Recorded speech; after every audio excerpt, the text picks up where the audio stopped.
Hello दोस्तों, मेरा नाम है हिमांशु सोनी। स्वागत करता हूं आप सभी का फिर से एक नए वीडियो में। दोस्तों, हिंदू धर्म की पवित्र धार्मिक पुस्तक रामायण जो लगभग हर किसी के घर में ज़रूर होगी, परंतु क्या आप जानते हैं कि रामायण में ऐसे बहुत से ज्ञान के भंडार भरे हैं जिसको यदि हम अपने जीवन में उतार सके तो हम अपने जीवन में बहुत अच्छी प्रगति करेंगे। रामायण की 10 अच्छी बातें आज इस वीडियो में मैं आप लोगों के साथ शेयर करने जा रहा हूँ, जो आपको अपनी मंजिल तक पहुंचने में बहुत हेल्प करेगी। तो आइए जानते हैं। नंबर 1, विनम्रता। दोस्तों, माता सीता को रावण की कैद से मुक्त कराने के लिए जब प्रभु राम अपनी वानर सेना के साथ लंका की ओर प्रस्थान कर रहे थे, तब मार्ग में उन्हें अवरोध स्वरूप एक समुद्र मिला जिसे पार करके ही लंका की धरती पर पहुंचा जा सकता था। राम में इतनी शक्ति थी कि वह अपने बाणों से पूरे समुद्र को सुखा सकते थे, परंतु इतना सामर्थ्यवान होने के बावजूद भी उन्होंने ऐसा नहीं किया। उन्होंने पूरे 3 दिनों तक समुद्र तट पर भूखे प्यासे रहकर तपस्या की। दोस्तों, विनम्रता का ऐसा सुंदर उदाहरण और आपको कहीं नहीं मिल सकता है।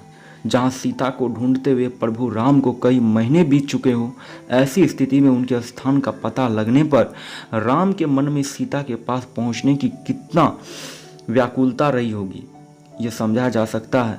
परंतु फिर भी उन्होंने समुद्र का मान रखते हुए उसे मनाने के लिए वे 3 दिनों तक की तपस्या में लीन रहे, जबकि यदि वे चाहते तो अपनी शक्ति व सामर्थ्य के बल पर समुद्र को नाश कर सकते थे, परंतु उन्होंने ऐसा नहीं किया। दोस्तों, आप चाहे जितना भी सामर्थ्यवान और शक्तिशाली क्यों न हो, परंतु विनम्रता का भाव हमेशा बनाए रखिए। जो कार्य विनम्रता से हो जाए उसके लिए शक्ति का प्रयोग करना उचित नहीं है। नंबर 2, आत्मनिर्भरता। जब रावण माता सीता का हरण कर उन्हें लंका ले गया, तब प्रभु राम, जो स्वयं राजा जनक के दामाद और अयोध्या के प्रभारी महाराज भरत के भाई थे, उन्होंने किसी से युद्ध में उनका साथ देने, सेना भेजने अथवा किसी भी प्रकार की मदद नहीं मांगी, न ही किसी से अपना दुखड़ा गाया, बल्कि अपनी शक्ति और सामर्थ्य के बल पर ही रावण से 2-2 हाथ करने का निश्चय किया।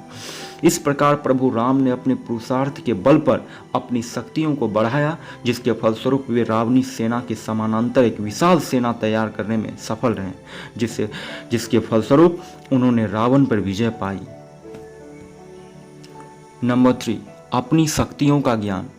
माता सीता की खोज में जब वानरों के साथ हनुमान जी समुद्र तट पर पहुंचे, तब अंगद व जामवंत ने हनुमान जी से समुद्र पार कर लंका जाने एवं माता सीता का पता लगाने का अनुरोध किया।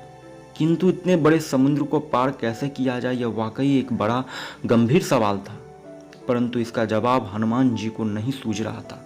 तब अंगद और जामवंत ने प्रभु हनुमान को उनकी शक्तियां याद दिलाते हुए बताया कि कैसे उन्होंने अपने बाल्यकाल में सूर्य के पास पहुंचकर उन्हें पूरा का पूरा निगल लिया था।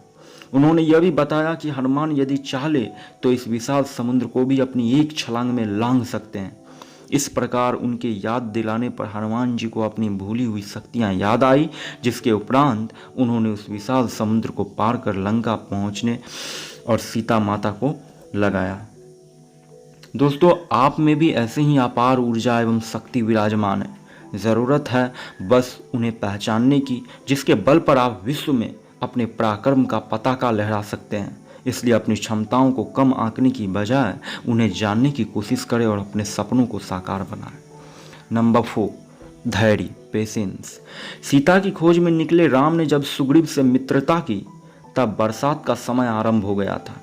ऐसी स्थिति में बरसात बीतने का इंतजार करना आवश्यक था, अन्यथा बड़ी हानि हो सकती थी। किंतु यह इंतजार कोई 1-2 दिन का नहीं, बल्कि पूरे 4 महीने का था। परंतु धैर्य का परिचय देते हुए प्रभु राम ने पूरे 4 माह इंतजार किया। अब जरा कल्पना कीजिए कि जिसके प्राणों से प्रिय उसकी पत्नी किसी राक्षस के चंगुल में फंसी हो, ऐसी स्थिति में वो भला 4 महीने एक हाथ पर हाथ धरे कैसे बैठे रह सकता है। इस प्रकार प्रभु राम की सफलता में उनका धैर्य एक बड़ी वजह रही। इसलिए मित्रों, सफलता के लिए धैर्य का होना बहुत ज़रूरी है। अपने स्वयं के लिए जो गोल निर्धारित किया है उसको प्राप्त करने के लिए धैर्य बनाए रखिए। नंबर 5, पॉजिटिविटी, सकारात्मकता। रावण एक बहुप्रतापी राजा था उसे ब्रह्मा का वरदान एवं भगवान शिव की शक्तियाँ प्राप्त थी। उसने न सिर्फ मनुष्य बल्कि देवता भी कांपते थे। परंतु ऐसे महाबली से दो दो हाथ करते हुए प्रभु श्री राम ने नकारात्मक विचारों को कभी अपने निकट भटकने नहीं दिया। उन्होंने सीता को वापस पाने के पूर्ण विश्वास के साथ निरंतर आगे बढ़ते रहे, जिसके फलस्वरूप उन्हें पहले सुग्रीव और फिर हनुमान और फिर विभीषण जैसे धुरंधरों का साथ प्राप्त हुआ और इस प्रकार वे अपना गोल अचीव करने में सफल रहे।